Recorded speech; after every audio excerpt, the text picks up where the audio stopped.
Hi കൂട്ടുകാരെ, പുതിയൊരു വീഡിയോയിലേക്ക് എല്ലാവർക്കും സ്വാഗതം. അങ്ങനെ പാർട്ടി ഒരു സ്ഥാനാർത്ഥിയെ കണ്ടെത്തിയിരിക്കുകയാണ് കേട്ടോ. പാർട്ടി പറയുന്ന സ്ഥാനാർത്ഥി വാസന്തിയായി മാറുകയാണ്. അപ്പോൾ ഈ സമയം വാസന്തിക്ക് വലിയ സന്തോഷമാവാണ്. സുകുമാരിക്കാണെങ്കിലോ ആ കയ്യടിക്ക് അങ്ങ് പ്രോത്സാഹിപ്പിച്ചു എന്നുള്ളൂ കേട്ടോ. തനിക്കത്ര വലിയ ഇഷ്ടമൊന്നുമില്ല. അങ്ങനെ വാസന്തി വലിയ സന്തോഷവതിയായി നിൽക്കുമ്പോഴാണ് കേട്ടോ ഇവിടെ പ്രസിഡന്റ് പറയുന്നത്, ഇന്നത്തെ ഒരു ദിവസം ഇങ്ങനെ നമുക്കിടയിൽ ഇനി അടുത്ത സ്ഥാനാർത്ഥി ഈ പറയുന്ന വാസന്തിയാണെന്നുള്ളത് നമുക്കറിയാം. പക്ഷെ വെളിയിലോട്ട് നാളെ വിട്ടാൽ മതി. കാരണം എന്താണെന്നറിയോ, പോലീസിൻ്റെ ഈ നിഗമനം ഉണ്ടല്ലോ, പോലീസ് എന്താ പറയുന്നത്, ഇനിയിപ്പോൾ അനുപമയാണ് സ്ഥാനാർത്ഥി എന്ന് എല്ലാവരോടും പറഞ്ഞ് പെട്ടെന്ന് മാറ്റുമ്പോൾ അതിൻ്റേതായ ഒരു കാരണത്തോടു കൂടിയാണ് മാറ്റുന്നതെന്ന് ജനങ്ങളിൽ അറിയിക്കണം. അല്ലാതെ അങ്ങനെ ഇങ്ങനെ മാറ്റിക്കഴിഞ്ഞാൽ അത് പാർട്ടിക്ക് തന്നെയായിരിക്കും പേര് ദോഷം എന്നും പറയുന്നുണ്ട് കേട്ടോ. ഇതേ സമയം കാണിക്കുന്നത് മാഷിനെയാണ്. മാഷിൻ്റെ അടുത്ത് വന്ന് ഭാനുമ്മ കാര്യങ്ങൾ പറഞ്ഞിരിക്കുകയാണ്. ഇതൊക്കെ കേട്ട് ഭാനുമ്മ വല്ലാത്തൊരവസ്ഥയിൽ തന്നെ, മാഷ് വല്ലാത്തൊരവസ്ഥയിൽ തന്നെ. എന്നാലും എൻ്റെ ഈശ്വര, എൻ്റെ കുഞ്ഞിന് ഇങ്ങനെയൊരു വിധി വന്നല്ലോ. അപ്പോൾ സുശീല എൻ്റെ കുഞ്ഞിനെ മനഃപൂർവ്വം കൊടുക്കാൻ വേണ്ടിയാലേ. അപ്പോൾ ചിരി പറയണ, അയ്യോ ഈശ്വര, അനുചേച്ചി ഇനിയിപ്പോൾ എന്തായാലും അപകടത്തിലാവുമോ? അപ്പോൾ അമ്പിളിയും ആ തള്ള ഇത്രയും വലിയ കുനിഷ്ട് വെച്ചിട്ടായിരുന്നു അനുപമയോട് അടുത്ത് പെരുമാറിയത്. അത് കേൾക്കുന്ന മാഷ് പറയണേ, അവൾ എൻ്റെ മകളോട് അടുക്കുമ്പോഴെല്ലാം അവൾക്ക് പകയായിരുന്നു. എൻ്റെ കുഞ്ഞ് ചെറിയൊരു സൂചന എന്നോട് പറഞ്ഞതാണ് ഇങ്ങനെയൊക്കെ കാട്ടുന്നുണ്ടെന്ന്. എന്നിട്ടും ആ വാക്കുകൾക്ക് ഞാനൊരു വിലയും കൊടുത്തില്ല.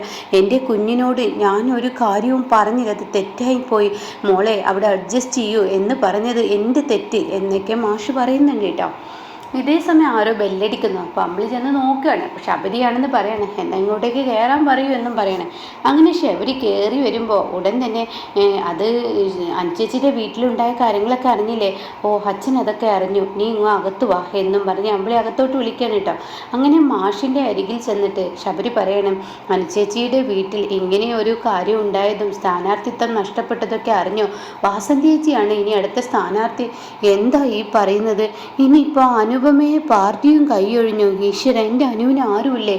അത് കേൾക്കുന്ന മാഷ് പറയണം, ഒരിക്കലും എൻ്റെ മോൾക്ക് ആരുമില്ലാതിരിക്കില്ല. അപ്പോൾ ഉടനെ ചീരി പറയണേ, എന്താ ചേച്ചി പറയുന്നത്, നമ്മളൊക്കെ ഇല്ലേ നമ്മുടെ ചേച്ചിക്ക്? അപ്പോൾ അത് കേട്ടോടെ തന്നെ മാഷ് പറയണത്, ശരിയാണ്, നമ്മളൊക്കെ ഉണ്ട്, അതുകൊണ്ട് എൻ്റെ മോൾക്ക് ആരുമില്ലാതെ ഇരിക്കില്ല.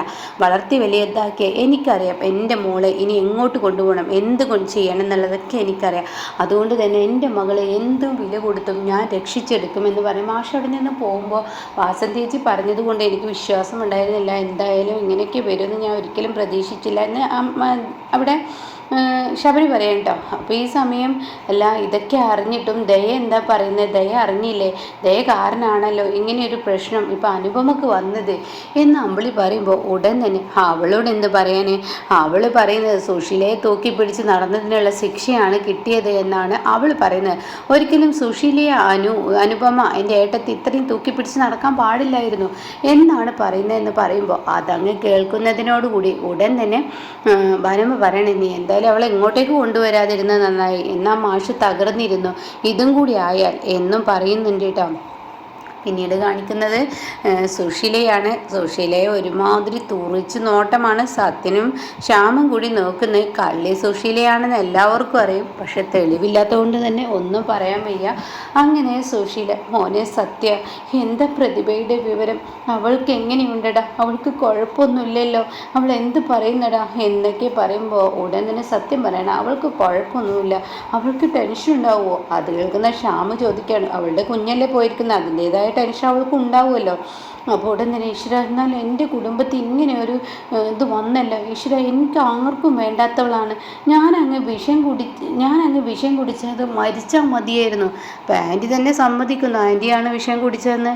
അയ്യോ, ഞാൻ അങ്ങനെയല്ല, ഒരു പതിയെ ഇങ്ങനെ ആളുകൾ പറയുന്നത് പോലെ ഞാനങ്ങ് ഒരു ഫ്ലോയിൽ പറഞ്ഞതാണ്.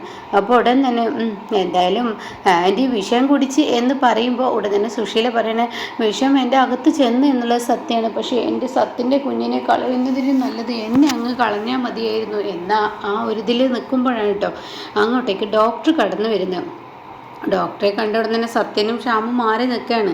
എങ്ങനെയുണ്ട് ഇപ്പോൾ, എങ്ങനെയുണ്ട് സുശീലെ? കുഴപ്പമൊന്നുമില്ലല്ലോ? ഇല്ല, ഒരു കുഴപ്പമില്ല, പ്രശ്നങ്ങളൊന്നുമില്ല. എന്തായാലും ഇനിയിപ്പോൾ നാളെ ഡിസ്ചാർജ് ആവാം. പ്രതിഭക്കും നാളെ പോവാം, നിങ്ങൾക്കും പോവാം. അപ്പോൾ അതുകൊണ്ട് പേടിക്കാനൊന്നുമില്ല. ഇനി ഇത് വീട്ടിലിപ്പോൾ മറ്റുള്ളവരുടെ അശ്രദ്ധക്കുറവ് കൊണ്ടുവന്ന ആ ഒരു സംഭവമാണോ, അതോ മനഃപൂർവ്വം ആരെങ്കിലും ചെയ്തതാണോ? എൻ്റെ ഡോക്ടറെ, എനിക്കിതിൻ്റെ സത്യാവസ്ഥ അറിയണം. മനഃപൂർവ്വം ആരെങ്കിലും ചെയ്തതാണെങ്കിൽ അവരെ വെറുതെ വിടാൻ പാടില്ല, അവരെ കോടതിക്ക് മുന്നിൽ കൊണ്ടുവരണമെന്ന് പറയുമ്പോൾ സുശീൽ ഒന്ന് പരിങ്ങാണ് കേട്ടോ. ഇത് സത്യം നന്നായി നോക്കുന്നുണ്ട്. ഷ്യാമാണെങ്കിലോ മുഖത്ത് എഴുതി വെച്ചിട്ടുണ്ട് ഇവർ തന്നെയാണ് പ്രതി എന്ന ലെവലിൽ കേട്ടോ. പിന്നീടാണെങ്കിലോ ഇന്ദ്രനെയാണ് കാണിക്കുന്നത്. ഇന്ദ്രൻ ഈ CCTV ദൃശ്യം എടുക്കാൻ വേണ്ടി പോയിരിക്കുകയാണ്. അപ്പോൾ കടയിൽ ആളോട് ചോദിക്കുകയാണ്, എന്തായി, ആ പയ്യൻ എവിടെ? അവന് ചെന്നൈയിലോട്ട് വിളിച്ചിട്ട് കിട്ടുന്നില്ല, അവൻ വന്നോ? അയ്യോ, അവന് കിട്ടുന്ന വേറൊരു നമ്പറുണ്ട്, എനിക്ക് CCTV ദൃശ്യങ്ങളൊക്കെ കിട്ടിയതാണ്, 2 ദിവസമൊക്കെ ഉണ്ടായിരുന്നു. പിന്നെ ആ ഗ്യാസ് ലീക്കായതിൻ്റെ ശേഷം എനിക്ക് മൊബൈലിൽ ഈ ദൃശ്യങ്ങളൊന്നും എടുക്കാൻ കഴിയുന്നില്ല. അപ്പോൾ അവനെ കിട്ടിയാൽ എനിക്കിത് എടുക്കായിരുന്നു എന്നൊക്കെ ഇങ്ങനെ പറയണം. ഇപ്പോൾ ഒരു അത്യാവശ്യ ഘട്ടമാണ്. അവൻ അവിടുത്തെ വർക്കിന് പോയിക്കാണ്. അവനും അവൻ്റെ സ്റ്റാഫുകളും ഒക്കെ പോയിട്ടുണ്ട്. 2-3 ദിവസം കഴിഞ്ഞിട്ടാണ് അവന് വരത്തുള്ളൂ. അയ്യോ, എനിക്കിത് അവനൊന്ന് കിട്ടണമായിരുന്നു, ഇപ്പോൾ ഒരു അർജൻറ്റായിരുന്നു എന്ന് പറയുമ്പോൾ അവൻ്റെ നമ്പർ ഞാൻ തരാമെന്ന് പറഞ്ഞ നമ്പർ കൊടുക്കുന്നുണ്ട് കേട്ടോ. ഇതേ സമയമാണ് വിനയൻ അങ്ങോട്ടേക്ക് ഇങ്ങനെ കയറി വരുന്നത്. അപ്പോൾ ആ നമ്പറിൽ ഇങ്ങനെ വിളിക്കാൻ നോക്കണം. അതിനിടയ്ക്ക് നിങ്ങൾക്കറിയുമോ ഇത് എടുക്കാനെന്നൊക്കെ ചോദിക്കുമ്പോൾ അയ്യോ, എനിക്കിതൊന്നും അറിയത്തില്ല എന്ന് ആ കടക്കാരൻ പറയുന്നുണ്ട് കേട്ടോ. പിന്നീട് വിനയ നീ പേടിക്കണ്ട. അപ്പോൾ വിനയൻ പറയാം, ഞാൻ എൻ്റെ പഴയ ജോലി തന്നെ എടുക്കാൻ തീരുമാനിച്ചിരിക്കുന്നു. ഒരു സൈഡിൽ ഇന്ദ്രൻ ഇങ്ങനെ സംസാരിക്കുകയാണ്. ഇന്ദ്രൻ കണ്ണി പെടരുത് എന്ന ലെവലിൽ തന്നെയാണ് ഇന്ദ്രൻ സംസാരിക്കുന്നത്. അപ്പോൾ ഇവിടെ വിനയ നീ പേടിക്കണ്ട, നിനക്കുള്ള എല്ലാ ജോലിയും ഇവിടെ തന്നെ ഉണ്ട്. ആയിക്കോട്ടെ, ഞാൻ അതുകൊണ്ടാണല്ലോ അങ്ങോട്ടേക്ക് വന്നതെന്നൊക്കെ പറയുമ്പോൾ ഇന്ദ്രനെ കാണരുത് എന്ന് തിരിഞ്ഞു നിൽക്കുമ്പോൾ വിനയൻ്റെ കണ്ണിൽ കാണാൻ കേട്ടോ. ഇന്ദ്രേട്ടനോ? ഇന്ദ്രേട്ട എന്ത് ഇവിടെ? ഞാനൊരു ആവശ്യത്തിന് വന്നതാണ്. അപ്പോൾ നിങ്ങൾ തമ്മിൽ പരിചയമുണ്ടോ? പിന്നെ ഞങ്ങൾ വലിയ വേണ്ടപ്പെട്ടവരല്ലേ എന്നൊക്കെ വിനയം പറയണം. അപ്പോൾ ഇന്ദ്ര ഇവനെ ഒന്നും വിളിക്കണ്ട, ഇവന് ഇക്കാര്യത്തിൽ വലിയ ബുദ്ധിമാനാണ്, അതുകൊണ്ട് തന്നെ ഇവനെ വിളിച്ചാൽ മതി, ഇവൻ ചെയ്തു തരുമെന്ന് പറയണേ. എനിക്ക് തിരക്കൊന്നുമില്ല, അതുകൊണ്ട് എനിക്ക് വേണ്ട, ഞാൻ പോകുന്നു എന്ന് പറഞ്ഞിട്ട് അവിടെ നിന്നും ഇന്ദ്രനെ അങ്ങ് പോവാണ് കേട്ടോ. അപ്പോൾ എന്തൊക്കെയോ ഒരു പന്തികേട് ഇങ്ങനെ വിനയൻ്റെ ഉള്ളിലുണ്ട്. പിന്നീട് വിനയൻ ഇങ്ങനെ നടന്നു പോകുമ്പോൾ പെട്ടെന്ന് കാണാം ധനൻ പുറത്തോട്ട് ഇറങ്ങി വരുന്നത്. അപ്പോൾ ധനനെ കണ്ടവിടെ തന്നെ ധനേട്ടാ, നീ ഞങ്ങളെ അറിയോ? മറന്നിട്ടൊന്നുമില്ല, എന്തുണ്ട് വിശേഷങ്ങൾ? കുഴപ്പമൊന്നുമില്ല. വിശേഷങ്ങളൊക്കെ ഇപ്പം നിൻ്റെ വീട്ടിലല്ലേ നടക്കുന്നത്, എന്ത് വിശേഷം എന്ന് ചോദിക്കുകയാണ്. അപ്പോൾ അനുപമയെ സ്ഥാനാർത്ഥിയിൽ 1-ാം വാർഡ് ഇനി അനുപമയല്ല എൻ്റെ ഭാര്യയാക്കാനുള്ള പരിപാടിയൊക്കെ അറിഞ്ഞില്ലേ? എന്തായി പറയുന്നത്? 1-ാം വാർഡിൽ അനുപമയാണല്ലോ നിൽക്കുന്നത്. അത് ഉണ്ടായിരുന്നു, ഇന്ന് മുതൽ അതല്ല. അവിടുത്തെ വിവരങ്ങളൊക്കെ അറിയുന്നില്ലേ? അപ്പോൾ ഇത് കേട്ട ഉടനെ എന്ത് വിവരങ്ങൾ? എന്തായാലും വിനയ, നീ ഇപ്പോൾ ആ വീട്ടിലുള്ളതായിട്ട് നിന്നെ ഒന്നും അറിയിക്കുന്നില്ലേ? അത് കേട്ട ഉടനെ അവരിപ്പോൾ ഒരു കാര്യവും എന്നെ അറിയിക്കില്ല, അവരെന്നെ പുറത്താക്കിയിരിക്കുന്നത് പോലെയാണ്, ഞാൻ എൻ്റെ മക്കളെ കാണും, ഇങ്ങോട്ടേക്ക് വരും എന്നൊക്കെ ഇങ്ങനെ പറയാൻ കേട്ടോ. അപ്പോൾ ഇത് കേട്ട ധനം പറയണേ, എൻ്റെ ഭാര്യ വാസന്തി ഒന്ന് പഞ്ചായത്ത് പ്രസിഡൻ്റ് ആവട്ടെ, പിന്നീട് നിനക്ക് വെച്ചടി കയറ്റായിരിക്കും, നിൻ്റെ ജീവിതം തന്നെ ഞങ്ങൾ മാറ്റിമറിക്കും, നിൻ്റെ ഭാര്യയുമായി നിൻ്റെ പ്രശ്നങ്ങൾ പറഞ്ഞു തീർക്കൊക്കെ പറയുമ്പോൾ എൻ്റെ പ്രശ്നം പറഞ്ഞു തീർക്കാൻ ആരും എൻ്റെ അരികിലോട്ട് വരണ്ട, ഞാനും എൻ്റെ ഭാര്യകൾ തമ്മിലുള്ള പ്രശ്നം ഞാനും എൻ്റെ ഭാര്യയും തന്നെ തീർത്തോളാം എന്ന് പറയാൻ കേട്ടോ.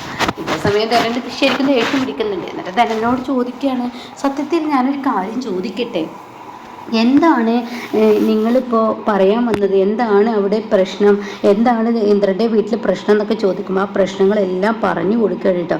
ഇത് കേൾക്കുന്ന വിനയൻ ഡബിളോട് പൊട്ടിയ ഒരു ഫീലാണ്. വിനയന് പറയാൻ വാക്കുകളില്ല, അത്രയും സന്തോഷത്തോടു കൂടി വിനയൻ ഇങ്ങനെ നിൽക്കുകയാണ്. വിനയൻ അത്രയും വലിയൊരു സന്തോഷം തന്നെ വിനയനായിരിക്കുകയാണ് കേട്ടോ. അങ്ങനെ വിനയനാണെങ്കിലോ ഈ ഒരു സന്തോഷത്തോടു കൂടി എന്തൊക്കെയോ ചിന്തിക്കുന്നുണ്ട്. പിന്നീട് കാണിക്കുന്നത് ഇന്ദ്രനെയാണ്. ഇന്ദ്രൻ ഇങ്ങനെ ടെൻഷൻ അടിച്ച് വീട്ടിലിരിക്കുകയാണ്.